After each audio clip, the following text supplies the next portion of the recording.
takot na ayaw bumitaw. At kahit gusto kong magtiwala, minsan ang puso ko'y nanghihina't kumakawala.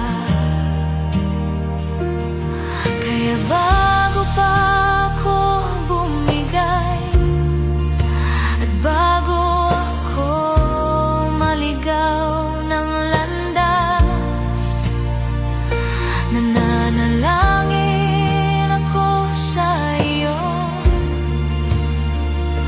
Panginoon. Hawakan mo ako.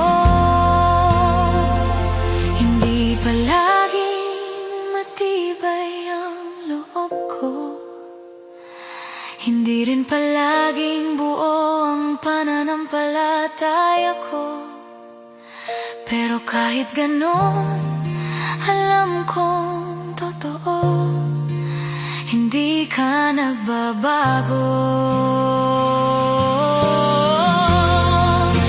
Hawakan mo ako pag